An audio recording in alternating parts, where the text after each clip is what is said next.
नमस्कार दोस्तों, स्वागत है आपका आज के वीडियो में और हमारे चैनल एडुलेक्सा पे। आज हम हमारी दूसरी पोएम क्लास 10 की फायर एंड आइस जो कि रॉबर्ट फ्रॉस्ट की है, वो शुरू करने वाले हैं और इसी के साथ में शुरू करते हैं।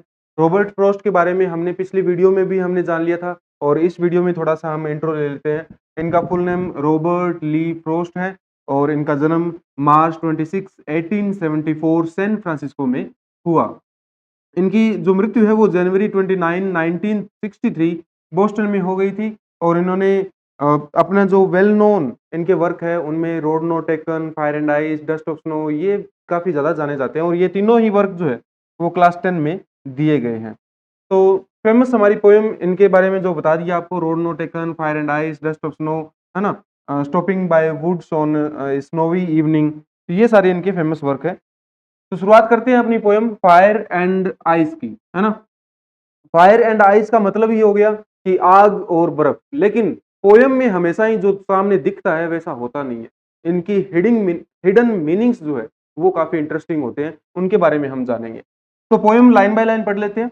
सम सेज कि कुछ कहते हैं द वर्ल्ड विल एंड कि दुनिया का अंत होगा इन फायर की आग से। कुछ कहते हैं कि दुनिया का अंत होगा आग से, सम से इन आइस, लेकिन कुछ लोगों का मानना है कि इस दुनिया का जो अंत है वो बर्फ से होगा। बर्फ का कहने का मतलब है कि जो पृथ्वी है उसका टेम्परेचर बहुत ही कम हो जाएगा और पूरी जो पृथ्वी है वो जम जाएगी। लेकिन यहाँ पर जो सिंबॉलिक अर्थ है ना, जो हिडन मीनिंग है उनके बारे में अब जान लेते हैं।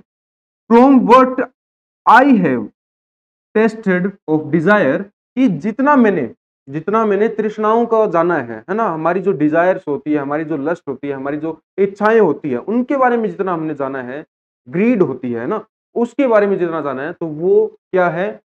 I hold with those who favour fire. I hold कि मैं समर्थन करता हूं। होल्ड का यहां पर मतलब होता है कि मैं साथ देता हूं, समर्थन करता हूं। विद दोज उनका, हु फेवर फायर जो आग का पक्ष लेते हैं। मतलब आग को यहां पर किससे कंपेयर किया गया? आग को कंपेयर किया गया है डिजायर से। डिजायर क्या होती है?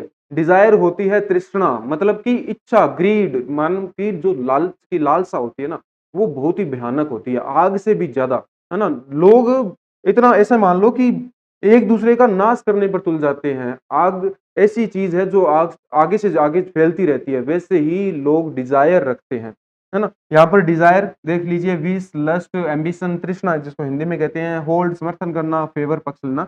तो ये हमारा फर्स्ट संद है जिसमें क्या कहा गया है? चार लाइन है जिसमें कहा गया है कि कुछ लोगों का मानना है कि जो दुनिया है उसका अंत आग में होगा, लेकिन कुछ मानते हैं कि उसका जो अंत है वो बर्फ से होगा। लेकिन पोएट का क्या मानना है? लोगों की तो छोड़ दीजिए, लेकिन पोएट क्या कहते हैं? पोएट कहते हैं कि मैं तो उनका पक्ष लूंगा जो आग को मानते हैं कि हाँ, आग से जो इस दुनिया का अंत होना है वो ही मैं मानता हूं।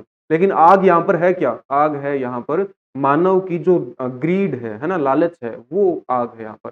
वो मन ही मन में ना, मानव क्या करते हैं, इंसान लोग क्या करते हैं कि लालच के अंदर पूरी पूरी पृथ्वी को नष्ट कर देते हैं, जंगलों वगैरह को सबको नष्ट कर देते हैं, कुछ भी वो छोड़ते नहीं है ना? आगे बढ़ते हैं दूसरे स्टेंजा की तरफ में।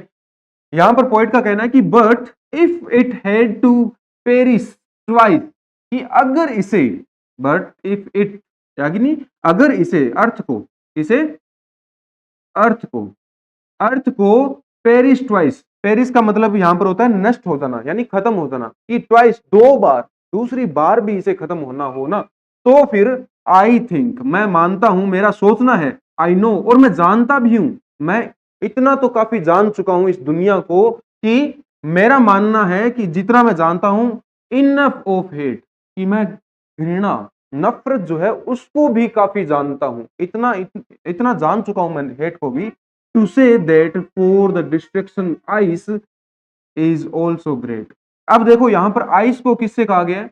आइस को कहा गया है हेट से, कि हम एक दूसरे से नफरत करते रहते हैं, एक दूसरे को मारने में लगे रहते हैं, एक दूसरे को दबाने में लगे रहते हैं।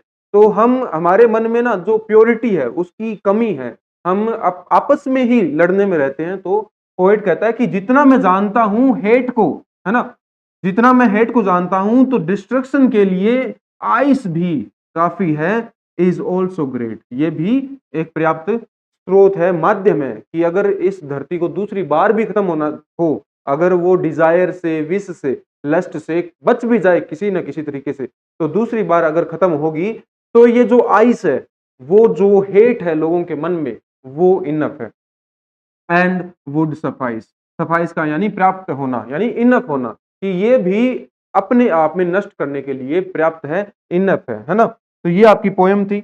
इसके बाद में हम कुछ ट्रांसलेशन लाइन बाय लाइन मैंने आपको यहाँ पर खासकर स्क्रीनशॉट के लिए दी गई है, तो मैं साइड में हो जाता हूँ, आप अच्छे से स्क्रीनशॉट इसका ले सकते हैं। नेक्स्ट स्लाइड पर चलते हैं। यहाँ पर जो मीनिंग है, पहले तो ट्रांसलेशन लाइन बाय लाइन आपको बताई गई, यहाँ पर जो हिडन मीनिंग है, जो हेट से अर्थ का खत्म होना, या फिर हम जो हेट करते हैं आपस में, उससे खत्म हो जाना, और जो डिजायर थी, जो इच्छाएं थी, तृष्णा थी, उससे भी जो अर्थ खत्म होती है, तो उन सब के बारे में यहाँ पर हिडन मीनिंग बताया गया है ना? तो आप इसका भी स्क्रीनशॉट ले सकते हैं इजीली, ताकि आप बाद में रिवाइज कर सकें। इसके बाद में थीम क्या है पोएट की, इस पोएम के माध्यम से कहना क्या चाहते हैं पोएट? तो इस पोएम में जो थीम है, तो वो क्या कह रही है कि the poem fire and ice by Robert Frost conveys that the world can end due to human emotions. अब देखिए ह्यूमन इमोशंस, मानो ना अपने जो भाव है, अपनी जो इमोशंस है, इच्छाएं हैं, उनको एकदम एक्सट्रीम तक ले जाते हैं, है ना? वो लिमिटलेस चले जाते हैं, वो थोड़े में सब्र नहीं करते हैं, वो बिल्कुल अमीर होने के बावजूद भी और ज़्यादा अधिक पाने की लालसा में रहते हैं। तो यहाँ पर क्या कहा गया है कि जो वर्ल्ड है, दुनिया है, उसका अंत हो सकता है मानव की जो इमोशंस हैं उनके कारण।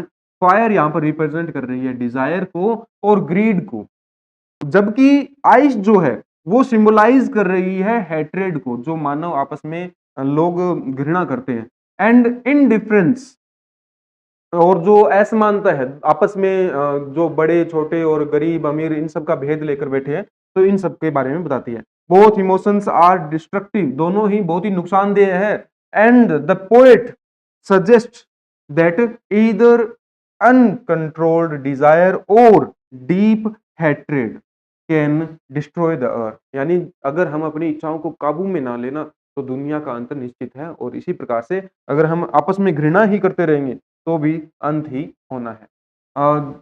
कुछ क्वेश्चंस है 2 या 3 जो मोस्ट इंपोर्टेंट है, हर साल पूछे जाते हैं, या फिर ज़्यादातर अगर कोई पोएम पढ़ रहे हो, तो इस प्रकार के क्वेश्चंस आपको कंसीडर करने ही चाहिए। तो वो पोएम के ये जो इंपॉर्टेंट क्वेश्चंस हैं उनको देख लेते हैं। What do fire and ice indicate? जैसा कि पहले ही बता चुके हैं, आंसर में आपको पता होना चाहिए कि जो फायर है वो इंडिकेट करती है अनएंडिंग डिजायर्स को, अनएंडिंग डिजायर जो कभी खत्म ना हो, और वहीं पर आइस जो है वो इंडिकेट करती है हैट्रेड को। These indicate towards the evil of society, तो ये बुराइयों का प्रतीक मानी जाती है। तो दोस्तों, ये थी हमारी एक छोटी सी पोएम की ये बहुत ही एक्सप्लेनेटरी, बहुत ही विस्तार से व्याख्या। धन्यवाद आपका हमारे साथ जुड़ने के लिए।